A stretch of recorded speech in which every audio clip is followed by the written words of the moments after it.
Hi friends, कैसे हो।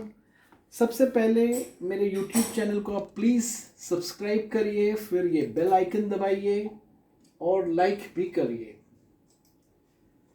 मेरे प्रीवियस काफ़ी वीडियोस में मैंने बैड ब्रेथ के ऊपर काफ़ी आपके साथ चर्चा की थी। पहले तो बैड ब्रेथ अपने को डिटेक्ट कैसे करना है, कि कैसे अपने को पता चला गया कि अपने मुंह में से बास आ रहा है, तो वो डिटेक्शन के बारे में मैंने एक वीडियो डाला था। फिर एक वीडियो में मैंने डिफरेंट कॉजेज़, यानी कौन से रीजंस के वजह से अपने को बैड ब्रेथ हो सकता है, उसके बारे में मैंने डिस्कस किया था। फिर एक वीडियो में मैंने different types of bad breath के बारे में भी डिस्कस किया था। अभी आज के वीडियो में मैं क्या करने वाला हूँ कि मैं बैड ब्रेथ को मैनेज कैसे करना है, उसका ट्रीटमेंट क्या है, उसके बारे में हम थोड़ी चर्चा करेंगे। तो सबसे कॉमन कॉज बैड ब्रेथ का क्या है कि डेंटल प्रॉब्लम्स। और हम डेंटल प्रॉब्लम डिस्कस करने के पहले मैं ये भी बताना चाहूँगा कि जब भी अपने को पता चलता है कि अपने मुंह में से बास आ रहा है, किसी दोस्त ने बताया या जैसे मैंने बताया कि आपने अपनी ज़ुबान चेक कर ली और आपको अभी पता चल गया कि मुझे बैड ब्रेथ है, तो सबसे पहली चीज़ हम क्या करते हैं कि हम दिन में 3-4 बार ब्रश करना शुरू कर देते हैं। फिर मार्केट में जाके कोई अच्छा माउथ वॉश खरीद लेते हैं। और टीवी पे तो एडवर्टाइजमेंट्स आते ही रहते हैं, तो वो एडवर्टाइजमेंट में जो टूथपेस्ट या माउथ वॉश के बारे में बताया गया है वो हम खरीद लेते हैं और हम शुरू हो जाते हैं। अभी एक चीज़ आपको ध्यान में रखना है कि ये सब चीज़ें कोई फ़ायदा नहीं करेगी जब तक उसका रूट कॉज को अपन टैकल नहीं करते। तो अगर आपके मुंह में डेंटल प्रॉब्लम्स है, फॉर एग्जांपल आपके मुंह में कैविटीज़ हैं, तो कैविटीज़ में क्या होता है कि खाना फंस जाता है। तो खाना फंसने के सबब क्या होता है कि जो खाना रहता है मुंह में काफ़ी टाइम तक पड़ा रहता है और बैक्टीरिया के साथ इंटरैक्ट होकर गैसेस बनता है, जिससे वजह से मुंह में से बास आता है।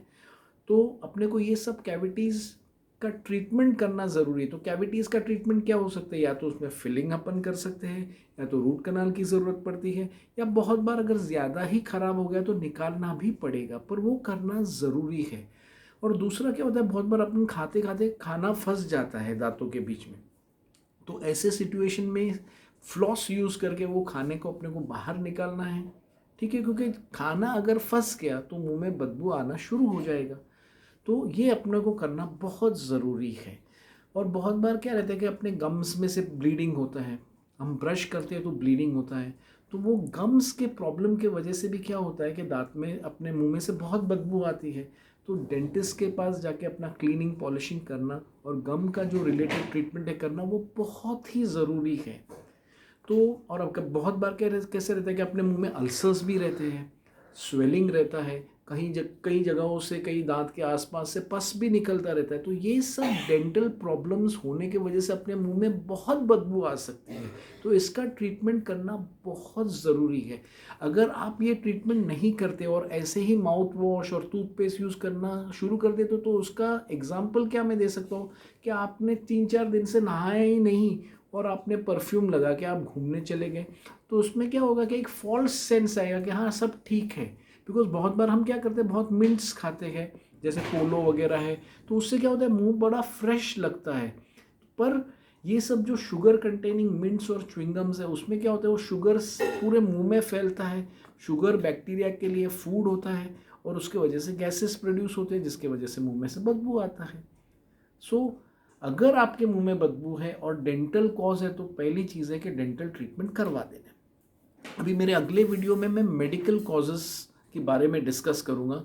और अगर आपको मेडिकल कोई प्रॉब्लम है, जैसे ब्लड प्रेशर या डायबिटीज़ है, या आपको और उसके रिलेटेड आप मेडिसिन ले रहे हैं, तो ये दोनों सिचुएशंस में अगर आपको बैड ब्रेथ होती है तो उसको कैसे मैनेज करना, उसको कैसे ट्रीट करना, मैं मेरे अगले वीडियो में आपको डेफिनेटली बताऊँगा। और मेरी आपसे सबसे दरख्वास्त है कि आप प्लीज़ मेरे चैनल को सब्सक्राइब करिए, बेल आइकन दबाइए, लाइक करिए, और कुछ कमेंट्स हैं, कुछ क्वेश्चंस हैं तो ज़रूर डालिए। मैं बहुत ही खुश रहूँगा आपके इन सवालों का जवाब देने के लिए। And thank you very much आपके कीमती वक्त के लिए। Thank you.